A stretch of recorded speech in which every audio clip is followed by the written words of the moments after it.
Pourquoi tout ce bazar et ces conflits perpétuels entre théologiens sur cette notion de péché mortel? Et c'est vrai, on voit dans l'Église certains qui se disent plutôt du côté de l'amour et qui disent « mais il n'y a pas de péché mortel qui ne puisse être pardonné, et donc tout sera pardonné en fin de compte ». Et à l'inverse, du côté de ceux qui sont pour la vérité et quelquefois contre l'amour, disent « mais non, il faut prendre aucun risque, tout péché qui se sépare de l'amour de Dieu, même un instant, si on venait à mourir, on serait damné pour l'éternité ». Alors, d'où vient ce bazar? En fait, c'est très simple. C'est parce que dans l'Évangile lui-même, la notion de mort spirituelle, ça veut dire de non-vie à la grâce, de non-fréquentation de Dieu par le cœur à cœur de la charité, ce qui est la vie spirituelle, eh bien, ça a plusieurs sens. Et le premier, par exemple, on le voit dans le texte de Saint Jean sur Nicodème. Il est là, il va voir Jésus, il est plein de bonne volonté, c'est un juif et un pharisien, donc un théologien, et il demande à Jésus comment faire. Et Jésus lui répond, en vérité, je te le dis, à moins de naître d'en haut, nul ne peut rentrer dans le royaume des cieux. Et Nicodème ne comprend rien, et Jésus est obligé de lui faire le reproche, tu es docteur en Israël et tu oublies ça. Ça veut donc dire que Nicodème, un homme qui a la foi d'Israël, qui a l'espérance d'Israël, qui ne connaît pas le cœur de Dieu, il n'a pas encore prêché, il est dans un état de mort spirituelle. Eh bien, les grands théologiens comme saint Augustin diront, il y a manifestement un état de mort spirituelle qui n'est pas coupable, mais qui est réel et qui est dû à l'ignorance. Ce qu'on va appeler plus tard le péché contre le Fils. On ne sait pas qu'on est mort, et pourtant on est mort, et ce n'est pas coupable. Et saint Augustin va regarder, dans la même espèce, le sort des petits-enfants qui n'ont pas encore été baptisés, et il va dire, Adam et Ève ont choisi pour eux qu'il n'est pas la grâce, donc ils sont morts, en état de mort spirituelle.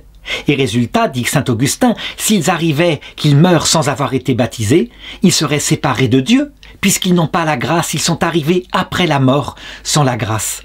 Voilà encore une notion qui parle d'un péché mortel qui est absolument innocent chez le petit bébé, c'est le choix d'Adam et Ève. Ça veut dire quoi? Eh bien qu'à un moment donné dans l'Église, le péché signifiait simplement un éloignement de Dieu, même non coupable. Le péché ne signifiait pas la faute. Voilà le problème. Évidemment, le temps a passé, les mots latins ont changé. Et puis finalement, on s'est dit que le péché, le vrai péché, devait forcément être une faute. Et en l'occurrence, du coup, on s'est rendu compte avec saint Thomas d'Aquin que la notion de péché mortel au sens de acte coupable devait être réservé à chaque fois où il y avait un minimum de connaissance, un minimum de maîtrise de soi, donc qu'on était responsable de ce qu'on avait fait. Donc il fait évoluer le sens du mot, mais pas complètement. Il continue de garder pour les petits-enfants la notion de péché originel, qui n'est pas dans ce sens-là valable. Et donc selon lui, il y a 3 sortes de péchés qui séparent de Dieu, de la grâce de Dieu. Eh bien, le péché contre le Père, quand on agit par faiblesse, on croit en Dieu de tout son cœur, mais entraîné par la fragilité de ses pulsions, on pêche gravement contre Dieu, contre son prochain, par exemple un homme qui commet l'adultère. C'est un péché contre le Père parce qu'on attribue au Père la toute-puissance. On comprend, là, il y a une certaine culpabilité tout de même, hein. On n'est pas complètement non-maître de soi. Et puis il y a le péché contre le Fils, c'est quand on a une ignorance mais qui n'est pas plénière, on fait le mal, on sait bien que c'est mal mais on y va quand même et on ne se rend pas compte de ce qu'on fait. Exemple, ceux qui criaient « À mort, Jésus, à mort !» Et Jésus dit « Pardonne-leur, ils ne savent pas ce qu'ils font ». Il y a tout de même une part de lucidité. Dans la pensée de saint Thomas, la mort vient comme une tapette à rat. Et donc, si un homme arrive avec ces péchés-là, coupables, alors, eh bien, il est damné pour l'éternité. Il est arrivé, et c'est arrivé comme un voleur, que la mort l'a surpris dans cet état-là, il ne peut plus se convertir. Et puis le temps a passé, et on s'est rendu compte que ça collait pas, qu'il y avait un problème, que Jésus à la croix, il nous avait bien montré qu'il n'était pas comme ça. Et donc, à partir du Concile Vatican II et dans le catéchisme de l'Église catholique, l'Église a tenu à redéfinir le péché mortel, et cette fois comme étant celui qui conduit certainement en enfer, enfer éternel. Or, le péché de faiblesse, manifestement, Jésus est venu pour ceux qui avaient besoin d'un médecin. Le péché d'ignorance, comment pourrait-il le reprocher? Il faut, pour se damner, dit Jésus, un blasphème contre l'Esprit Saint. Ça veut dire un péché qui procède d'une pleine lucidité, c'est ce qu'est le Verbe, et d'une pleine maîtrise de soi, c'est ce que signifie le Père. Le Saint-Esprit procède du Père et du Fils. Donc les vrais méchants, les grands méchants qui arrivent devant Jésus et qui méprisent son salut en sachant ce qu'ils font, en choisissant la liberté solitaire que leur donne l'enfer et Lucifer.